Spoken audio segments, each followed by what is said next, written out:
coaches, we don't want to copy and paste here. We don't want to do the same. We want to go more. You have a culture of it. When there's a culture of something, it's almost like that is the expectation. There's nothing else. The question is, do you get out there with them? I do get out there with them sometimes. I saw all the heads go. I think first and foremost, you got to have an entire staff that cares. You know, it's not just in here to try to make a paycheck and then get out of here. Yeah. They actually care. And I've kind of learned to take coaching as I did a player. Like, I'm going to take away what I love about this coach. It was like more like a dog-eat-dog world back then. Like, you had to play hard to get to college. The grit, the giving the 110% instead of the 100%. That is something I still struggle with. It's just like, it's like when you have something, you almost like it's your baby and you want it to be just right. I feel like the boys think they know it all. One of them is dealing with something or going through something tough, experiencing adversity. They got 16 good teammates that are going to help them through that. Believe that they got four coaches that are going to help drive them through that. Welcome to It's Just Different podcast. We bring on people who have been where you're trying to go and or have helped countless athletes get there. I'm your host, Ashley Roberts, your favorite coach that don't coach teams. I guess coach the parents and bring on other people to help the parents. Y'all, we are on another stop. Yes, we are at Denton Guyer. First of all, I need y'all to make a little bit of noise for me. Make some noise for me. We got Denton Guyer in the building. I'm gonna start with introductions and I'm gonna start from the left. I'm Coach Simpson. I'm Coach Green. Enroll, my bad, sorry. Oh, sorry. Freshman coach and varsity assistant. JV coach and varsity assistant. Kelly Folsom, varsity assistant. I'm Jake Floyd, head coach. Head coach of Denton Guyer. Coach, we start this podcast off with what's different. I think the game of basketball is different, whether good or bad. What would you say is different as it relates to high school basketball now versus back then? Back then could be 2 years ago.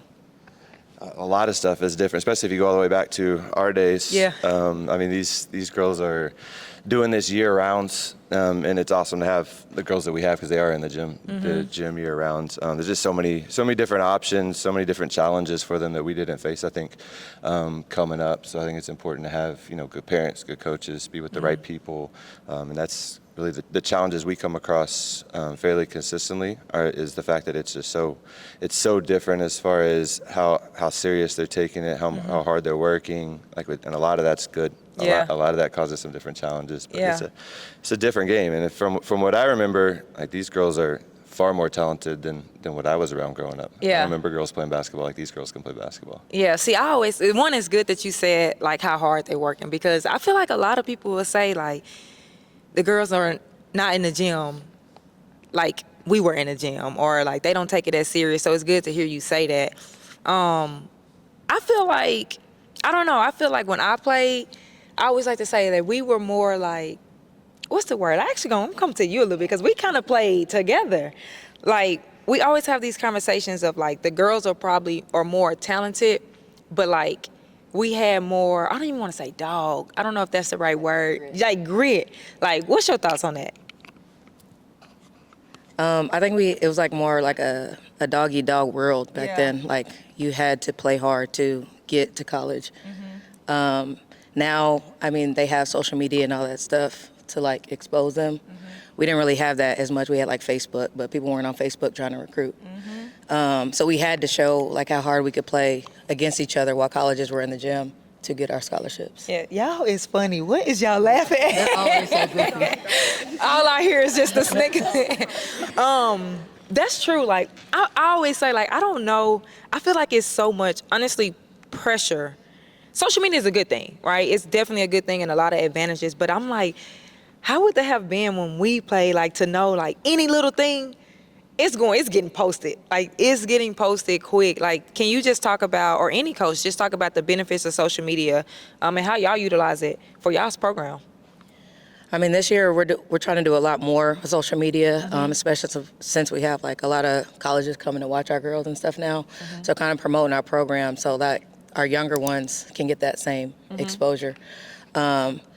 Social media can be good and bad. Yeah. Like, one little thing that you post, if they see it, colleges can automatically just wipe you off their list. Right. So it can be good and bad, but I think for our girls are always in the gym, always working hard. So it helps promote our program. Yeah, I love it.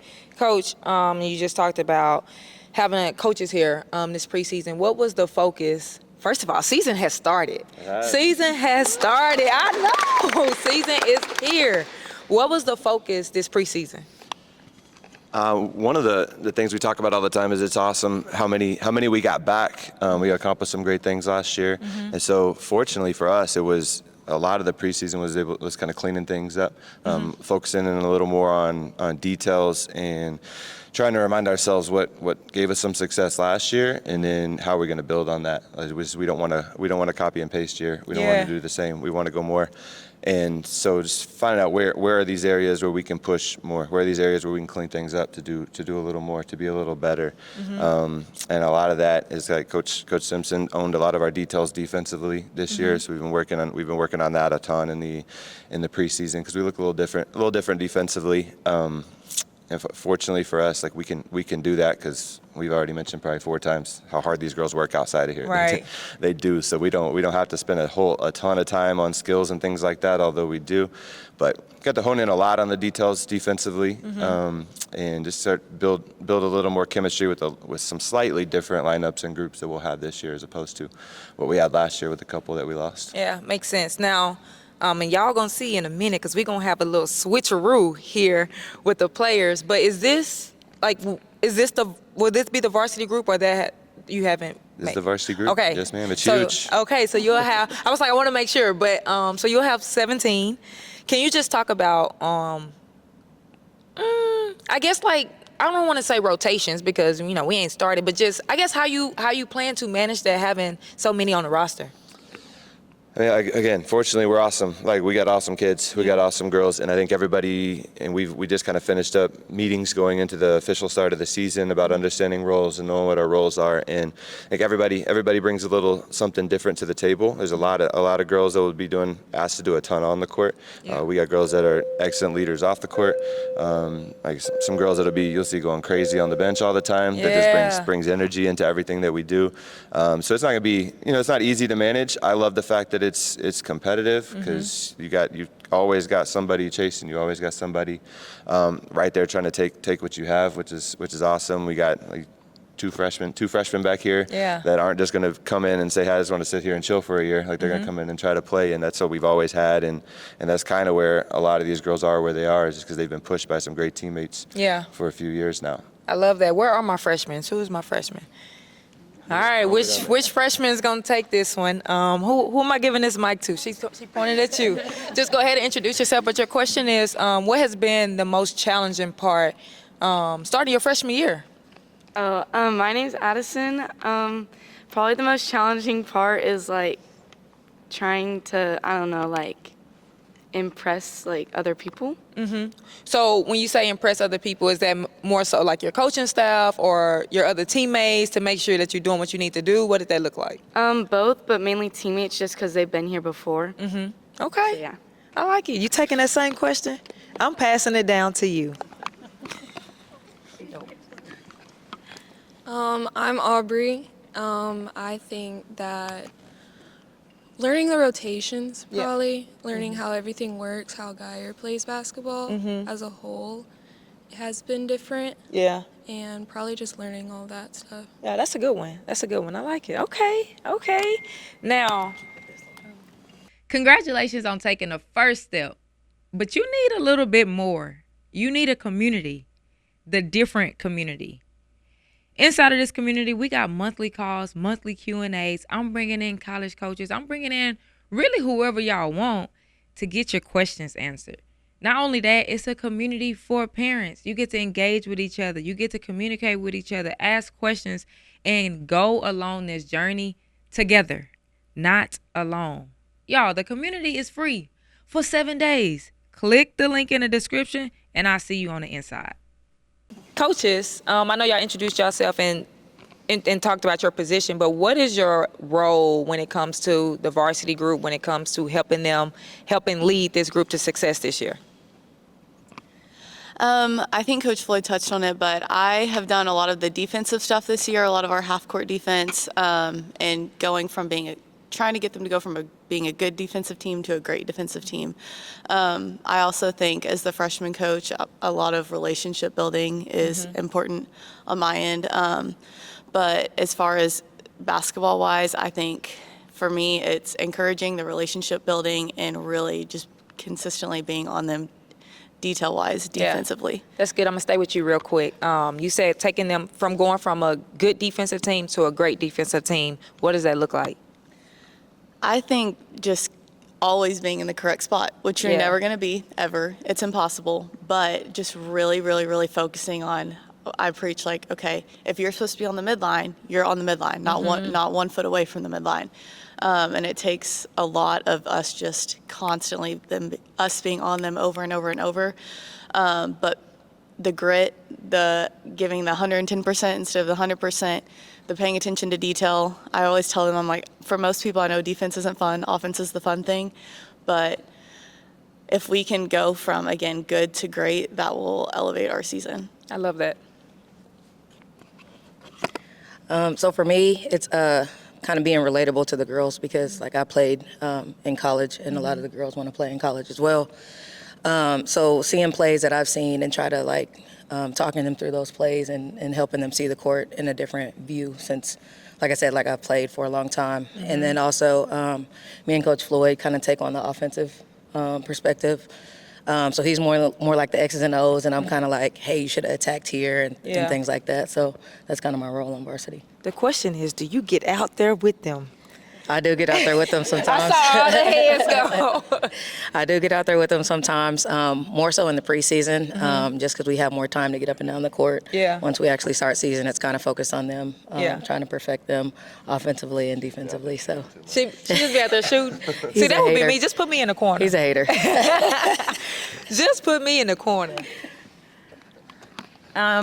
Basketball-wise, I handled the post. Okay. Yeah, and it's nice because there's been years here that I haven't even really had a post player. It's like, okay, your tallest person is 5'9". Yeah. Here you go. So I have some height this year. Yeah. I have some grit this year, and I love it. We work hard. JC just sent me a TikTok thing the other day of a coach with this pad just like whacking the kid. I'm like, yep, that looks like us in practice. So we have a good time together. I would say outside of basketball, I'm probably Mama Bear. I'm the oldest one. So I think they come to me for, like mom stuff. Yeah, I like it. Stuff I that like your it. mom would help you with. Yeah. So I I love like these that. girls. We have the greatest kids. I like They're it. I amazing. like it. So, Coach, just from looking at the staff, just hearing what they say, like I feel like you have a very balanced type of staff. What makes a complete staff? I think first and foremost, you got to have an entire staff that cares. You know, it's not just in here to try to make a paycheck and then get out of here. Yep. They actually care. Like you said, this is everybody's team mom over here. Yeah. She absolutely cares about everybody. Same with Coach Simpson and Coach Green. But I think it's we got good perspectives as a point guard down there. Coach Green has a different perspective than as a post over here. Coach Folsom will have. And I'm a little more of an offensive minded, even though I try to place a lot of importance on defense as it is. And Coach Simpson's got a little more of a defensive mind. So just trying the balance in, what you know, X's and O's, but so much of that is secondary to, you got four of us, I think, and you got definitely these three that relate to everybody. They care about the girls, they care about being here, care about what they do. And like this is not a profession you can kind of halfway do. Like you gotta, like if you love this and you'll be good at it. But if you don't, it's a tough thing to be your best at if you don't get that passion for it. And I think if you got a complete staff, that is passionate about what they're doing, truly cares about all the girls they're doing it for. That's good. That's good. Now, obviously, the coaches kind of talked about what they do, but from a head coach standpoint, what are your expectations for your coaching staff? Like I said, be passionate about what you're doing. Be here on all the time, and just be committed to what you're doing. Again, I don't see how anybody can do a good job with this without fully being committed to doing it and being passionate about it. So I expect that they're also not holding anything back. Like I want them to feel like, hey, they've got a suggestion, or they can own this. I kind of asked them at the first year what they felt like they could own, and that's why Coach Simpson's ended up kind of owning the defense this year. Is she felt like this is something that she could do a great job with, and I trust them with what they own. And And that's my expectations, is that they don't hold back what they know, like the good things they know, the good things they can pour into these girls, that they don't hold back in doing it, that they do it and know that I trust them That's and want good. them to do it. I like it. I saw preseason rankings, and I believe they had y'all at number. We didn't see those. Okay, I like it. I like it. We ain't looking. I saw that they had y'all at number 12. What's your thoughts on that? Honestly, I told these girls the morning after it came out, like, that you were preseason ranked.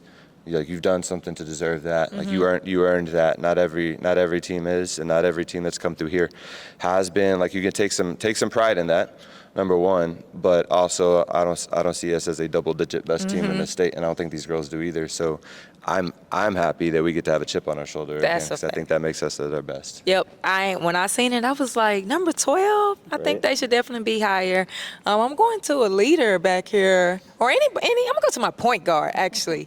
How has that number just motivated your team to have that chip on y'all shoulder and go out there and prove yourself that y'all are higher than number 12? I think they already said it, but like everyone's in the gym all the time. I mean, coaches are here at like 7 a.m. We have players in here before practice, after practice, right after school. Sometimes I'll come in at like 9 p.m. and I'll see my teammate. So I think we really have the dedication. Yeah, I love that. Coach, it sounds like that you have a lot of buy-in. It sounds like these girls are really invested and they really want it. You don't get that at a lot of schools. How have you been able to build that buy-in and accountability? I would like to take some credit for it, but I don't think I can. Like, there's girls that came here before these girls that accomplished some things that probably motivated a lot of them. Like I said, we've got good girls from good families, and we got driven girls that have goals. And like, fortunately for us, like, we try to preach it, but I think a lot of them have just they teach it to the next ones. The next one's up, like what that takes, like what that dedication takes. And like Coach Green kind of hinted at before, like, you're going to go play at the level they want to play at. That's one of the good things about social media, I guess, is they see that the other girls are out there doing it. So Right. like, they better be doing it, right? There's a lot of competition in that world, as you well know. And so I think that drives them a lot too. But again, like, I think all these girls truly care about each other. Which means they care about making sure that they're there for each other when it comes to, like, you expect something from me in a game. I've already worked on it. Like, I've worked that hard to be able to pick you up, and to be able to play my role. And like, again, we're blessed with a bunch of girls that do buy in. Like, I think we have a great culture that's easy to buy into, but like, also all credit to them for caring as much as they do and loving it as much as they do. Yeah, and you just said the word culture. Culture, I feel like it speaks to that. Like, you have a culture of it. When there's a culture of something, it's almost like that is the expectation. There's nothing else. Like, what is the culture like here? It's awesome. These girls, I kind of let these girls define it, but it's competitive, and again, the numbers that we have and the talent that we have helps make it competitive. We love and we try to push every day, and you'll hear them say it every day too, that we want this thing to be player led. Like, we can be great leaders as coaches, but if it turns into you're just listening to us talk all the time and us tell you what to do and preach to you all the time, and you aren't holding each other accountable, preaching to each other, showing each other what it looks like by example, then it doesn't really work. And again, we got great energy from everybody, 1 through 17. Like I said, we're gonna have a crazy bench this year. A lot of energy. You're not gonna be able to miss it. A lot of energy. You're not gonna not know that we're in the gym. And it's just, and that's right. I also have talked a lot recently about how, like, culture isn't being perfect. Like, culture is being strong enough and united enough to get through all of the ups and downs. Like, when it's not perfect, can you guys come together and push through that? I think we learned a little bit of that last year, to how successful that can be to have a strong culture, but how strong it does have to be to get through the downs that come along a season and the adversity that comes in a season. All right. You are about halfway through this episode. Hold on, let me get a little closer. I need you to do me a favor. I need you to hit the subscribe button. And while you at it, hit the like button. I know I'm asking for a lot. Go ahead and share this with 2 other parents that need to hear this information. Because I'm here to help y'all, and I need y'all to help me so that I can get this information out to more people. Now back to the episode. Now, part of culture, part of buy-in, accountability, all of that is also parents, right? Because the kids got to go home to their parents. What does or what should support look like from parent to kid? As support, preach what we preach. Right? If you're connected to the program and you're involved in the program, and you're talking to your daughter, you should never be able to miss what it is that we do preach and what it is that we are trying to create here. And as a parent too, I have a senior daughter that plays soccer, soccer for 2 different teams, school, club. You know, it's just you're gonna hear, your kids are gonna be playing in situations that may be very different from what you played in, maybe very different from what you grew up in, and maybe very different to what you maybe think and believe. And I'm not saying like you should just let bad coaches and bad culture take over and leave, but I've had to have an open mind a little bit with my own, that there are other good ways. Right? There are other good ways to do things, and not everything that might I agree with, but just try to support her and let her learn that there are different ways, there are different things, there are good things I think in this program that are being pushed, and just like push her to buy into it and support it. And I think also like the best parents are the best cheerleaders, if you want to call them that, for everybody, right? It's really hard.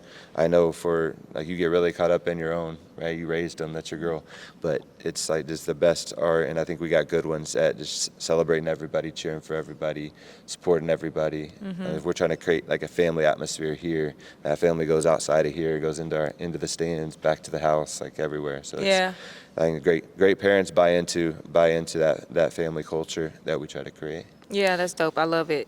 What do you feel is the number one mistake parents make when it comes to navigating their athlete's journey, specifically high school basketball? I think maybe it's like playing the comparing game and comparing journeys, and trying to, like they see it a ton with social media as it is. Like they see everybody's journey, and they typically see the best of everybody's journey if they're looking at social media. But parents that may compare, I feel like that's not like your child has their journey, and their journey has every chance to be as successful as possible, but it might just not look like everybody else's. And I think that's a big deal. And again, letting your child experience other ways to do things, letting your child experience failure and deal with that failure on their own, that adversity on their own. Like I said, especially in this program, like one of them is dealing with something or going through something tough, experiencing adversity. They got 16 good teammates that are going to help them through that. I believe that they got four coaches that are going to help drive them through that. And a lot of times we try to do the same thing, like go and let them experience that adversity and see if our player-led culture helps get them through it together. And so just letting them experience that. If you want to call it failure, right? Maybe temporary. It's a temporary failure, but it's like pushing through that and experiencing that and working their way through that, without trying to necessarily carry them or hold their hand all the way through. Support them, right? But let them experience their journey. Let them try to get through their own adversity. Yeah, that makes sense. Coaches, whoever want to take this, obviously when you go to a staff, you got a full staff. Like it's everybody. What advice would y'all give to any other assistants as they are starting their season this season? I'm going to take this one.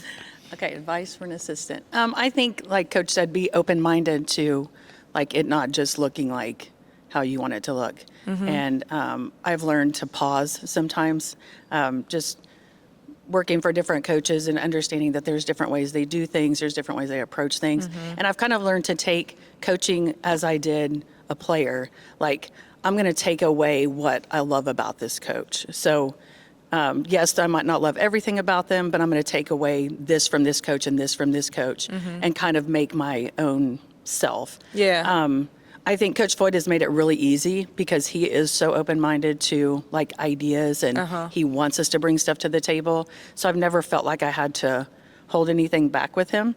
So I think we've honestly been put in a really like fortunate position and a blessed position that we do have such a supportive head coach. So he's made it really easy to get to be ourselves and bring what we want to bring. And sometimes we bring ideas and he's like, nope. And that's okay. I've learned to be like, it's okay. I trust him. I trust his judgment. So I I think just be open-minded to and take in the good, hang on to that which you liked about coaches, in the past. Be that coach for these girls, and just support.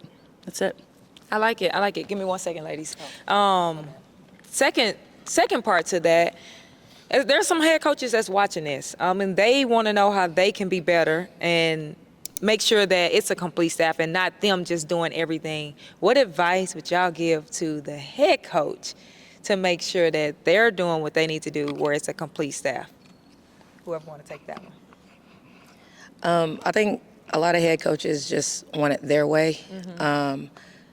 But Coach Floyd, he takes advice from all of us. So like we'll sit down and we'll have meetings, and he'll be like, what can we fix? Like what do we think we need to do? Like offensively, defensively, like small tweaks and plays. But he's always open-minded to what we say, and he takes it into consideration. And like we might try something and it might not work in practice. He'll be like, okay, we'll tweak it this way. But he's like really like behind the scenes of not thinking about just like the actual play, but like what is that play going to do for this person, or what is it going to do like for the next person. Right. So he's real like detailed in that. It's like we might put out a play and he'll be like, I don't think that's going to work because of this, this, and this. Like, but we didn't think that far. We just kind of were just putting out ideas. But then he might tweak it to, it'll work if we do it this way. So I like that. I would say, I think Coach Floyd does a really good job at setting expectations for all of us. He makes it clear what he expects of us, which is helpful to me. And I think he delegates really well, whether that be actual basketball or just everything else that comes with the program. But I think he gives us specific responsibilities and he trusts us with them. And I know we've all touched on that, but he truly does value our opinions. And me as a freshman coach, I feel like that's really rare for him to come to us and truly like value my opinion and what I'm saying and take it into consideration. So I think really just for one thing that I would say is just to trust your staff, but also to give them, like he's given me a lot of confidence because he's made me feel comfortable to bring what I think to the table. So Yeah, that's really good. And she just said a word that I struggle with. Delegation. Has that always been like an easy thing for you? No, I mean, I guess just human nature is you want to be in control of everything that impacts you, right, and impacts your program. But I think it goes back to a few questions ago. Like when you got a complete staff that you trust, it becomes easier and easier. And really, this is year 10 here, year 20 of doing this. But I took like in the past year or so, I feel like I've kind of taken a step as to where like, all right, I'm going to absolutely go crazy if I don't delegate some of this stuff, and start to realize that if you want to try to own it all, but in the end, you really get a bunch of stuff that is just kind of good. Yeah. You don't really get the things that are actually great. And that's part of our going back to what I said earlier, like those finding the ways to go from what we accomplished last year to what we want to accomplish, right? A state championship program. And that's going to take a lot of things being great. And I'm humble enough to realize I'm not capable of that by myself. Like you gotta delegate that stuff. You gotta let them find what their talents are and where they are. Trust them in doing that. Trust them in owning it. And they do a great job. That's the only way I'm comfortable in letting it happen. But they do a great job of that. That is something I still struggle with. It's just like, it's like when you have something, it's like it's your baby and you want it to be just right. You want it to be like, you just feel like nobody can do it like you do it. And so it's good to hear that. And that is a process. At the end of the day, it's a process. And if it don't happen, it hurts. To me, it hurts the success that can happen. So I love to hear that. Y'all were 31-5 last year? That's right. 31-5, went 3 rounds. 3 rounds. What it's going to look, I mean, we've kind of been talking about it this whole time of just the work that they're putting in, but from a coaching staff, from a team, what is it going to take to get over that hump, to get the district champs, to get past 3 rounds this year? I think Coach Simpson mentioned it earlier. It's details, right? And it was a lot of fun to experience the success that we experienced last year. And for these girls, it was the most successful season we've ever had at this school, and the most successful season they've had for sure. And now I think they're a little hungrier for more, right? We got to a point last year was like, hey, this is awesome. We kind of got over a hump. We got to the third round for the first time in program history, and I don't sense, and I don't think there's going to be that. All right, that's good enough. This year, right now that we realized, I mean, you win a few more games, you're in a state championship. Right. That's like they're that close, a couple wins away, and I think that you can already see that they're pretty hungry for that. I don't think there's been any tiptoeing around the fact that they all won a state championship, and that is our goal, our expectation this year. And then knowing that, like having that as our focus, but now going back to, all right, what do we got to do today to make that happen? What do we got to do today to make that happen the next day, and not getting distracted by what can be in the ends, but making sure that we're taking great care of what can be controlled right now. Yeah, I like it. Now, I didn't get to do as much research as I would have liked from like a slogan or a motto. Do y'all have one this year? We do. We're not going to talk about it until next week with all of them, though. We're going to talk about that and reveal that. But like just the words that I said are part of our culture that kind of stick with us all the time is we compete. We're player-led, with energy, and those things are the things that we don't negotiate on. That we every opportunity we have, or adversity pops up, or we're distracted, we seem a little bit off our path, and we kind of recenter ourselves on those words. Yeah. And then year to year we'll have a different slogan. Yeah. But So it changes every year. Yeah, we have one like that. Like last year, we had the word "good" written on our undershirts, which Good? is kind of good. Well, yeah, that's our reaction to every bit of adversity that's going to pop up. Good. Right? I like it. That's Simple. That's a challenge for us. Yeah, and ours will be pretty simple this year too. But Yeah. we're gonna all talk about that together next week. Yeah. Not on the podcast. It sounds like I can't reveal it right now. I'm coming to a player. Whoever wants to take this, what makes a great coach? And introduce yourself too. I'm Bailey Bowman. I'm a junior, and I think what makes a great coach is someone who's just always there for you and pushes you. Like someone who knows what you're capable of, so they can push you to your limits, but also be there for you when you may be struggling or you may be down or something, but they still have your back. That's good. I like that. Coach, what about coaching high school girls fulfill you? And I coached boys for the first 11 years. I'm with girls now for the past 9. It is, and I would never go back. I tell everybody that asks that I would not go back to boys just because it's a different dynamic as far as to be honest. Girls listen better. Girls are coachable. That's what everybody Girls say. are far more coachable.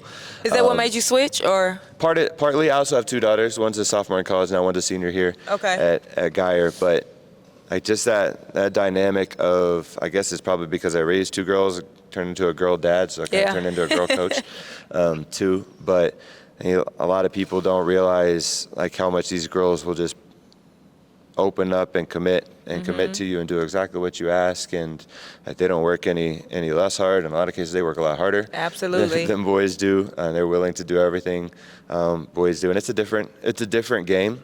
But I like it, and like coaching girls, especially this group of girls who's fully committed to it. This isn't something they just do it for fun or just do to pass time. Like they're committed to winning. They're committed to being great, and so it's a whole lot of fun, especially when you got a group like this. I feel like the boys think they know it all. They do. They think they know it all. Same thing for it's actually for all coaches.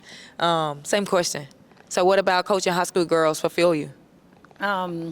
Well, I was in elementary PE for 18 years before I came here to Guyer.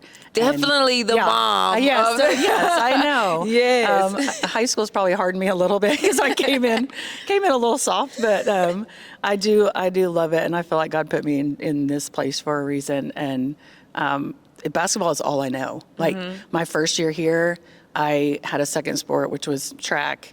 And it was throwers, and they're like, "You never did track?" I'm like, "No." Like, all I know is basketball. So when I got bumped up to varsity assistant, I was like, "Yes, I get to coach girls basketball." And the thing really the only thing I can compare it to is elementary PE. So which I loved. It was so much fun. But I have 60 kids in a gym at a time. They're running like crazy people, and with this, I feel like our group is so much smaller. I actually get to know every single individual kid, everything about them. So, and then they leave here and I still, stalk them and track them and Right. check in with them all the time. So I think I just like the connections that you can have with working with a smaller group. Yeah. And yeah, that's it. I like it. For me, it's just like we all played in high school, so like we've all been through what they're going through right now. Oh, never mind. You didn't, not here? No, not okay, here. Okay, I okay. played at Capel. Gotcha. That's what I thought. Okay. But like I said, we've been through it, so like we're trying to guide them from the mistakes that we made. Yeah. And try to get them better so they can go off to college and be successful just because they've learned from our mistakes.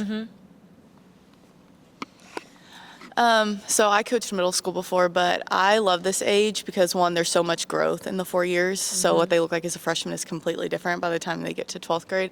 But I think they're also at an age where you can, again, build relationships with them and you see them grow. And like Coach Folsom said, those relationships go beyond their graduation. And I feel like that this is where the Lord has called me. I just love this age and I love this level of basketball. And again, basketball is the only thing I've ever known. I don't have a ton to compare it to, but I do just really love these girls in this stage of life. Yeah, that's good. Coach, I feel like a lot of people, I've talked to a lot of coaches, right? And it's always all about the varsity group. Not so much about the freshmen and JV. And like I said, just from talking to y'all, just from seeing the connections, I feel like that there's all three levels at the end of the day. Like, how important is it to have a strong emphasis of the freshman and JV team just as much as it is the varsity team? I think largely that's a culture thing. Yeah. Right. And that's you got girls that come in, like we said, we got two that are ready to play varsity basketball right away. Not Right. everybody is. We got people on JV and the freshman team that will eventually be ready to play varsity basketball, but also you don't end up with a locker room full of 17 one day that's all locked into the same culture, pushing the same things, holding everybody accountable, unless you started that with them as freshmen too, right? Whether they're on the freshman team, on JV first, it didn't matter. So you're going to be relying on these girls, whether it's for minutes on the court, whether it's for leadership off the court, whether it's for just being a great piece and great part of the culture and accountability. At some point, you're going to be relying on them, and so we try to be pouring that into them from the first day they walk in here. That's good. Fred, make sure it's Denton Guyer. What can we expect? What can we expect? And I feel like we already know it, but what can we expect this season from Denton Guyer? Fun. It's gonna be a lot of fun. There's gonna be wins, yeah. There's gonna be, you're gonna see us playing fast. Like we typically I don't even really got to push that for them. They play fast, and we like to do that. Like Coach Simpson said, you're gonna see great defense, not good defense. You're gonna see great defense, and you're just gonna see competitors.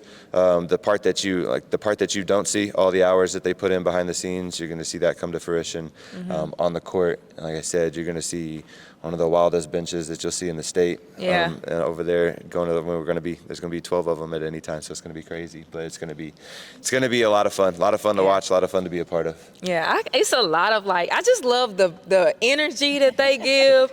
We just always smiling, laughing. Make each other laugh. I'm going to a player. Same exact question. Just from a player standpoint, what can we expect? You answered already, huh? No. Oh, what can we expect from Denton Guyer this season? Yep, introduce yourself too. My little sister answered that she was a freshman. I'm Peyton. I'm a junior. Something we can expect is just you'll see us point after every make. Okay. So we're a lot of player-led. We're thanking the passer. And, yeah. I like it. That's good. Coach, I started this podcast off with what's different in the game. I like to end with it can be you or it can be your team. We're going to go with the team. What will be different about this team this year than it was last year? This year than last year, it's a lot of the same girls, but I think you're gonna see more energy just as a whole. There are more of us. There's gonna be you're gonna see those little things like Peyton just talked about. Thanking the passer, a lot of positive touches, and ideally, what's gonna be different is you're gonna see us playing a lot longer. You're gonna see us. I like you're gonna be able to come watch us in San Antonio this time around. There we go. Listen, y'all. Denton Guyer, I enjoyed this. I definitely enjoyed this podcast. podcast episode. I know y'all going to need to tune in into the players video because I already know it's going to be good when it drops. Thank y'all. Thank y'all for being a part of Thank this you. tour. I definitely enjoyed it. Make sure y'all subscribe to the channel. Subscribe. You watch it, I need you to hit the subscribe button because we're on a goal to 3,500. And I think I'm going to challenge myself and say by the end of November. So I need y'all to help me get there. Make sure y'all like this video. Make sure y'all keep up with Denton Guyer because as they just said, we're going to see them in San Antonio this year.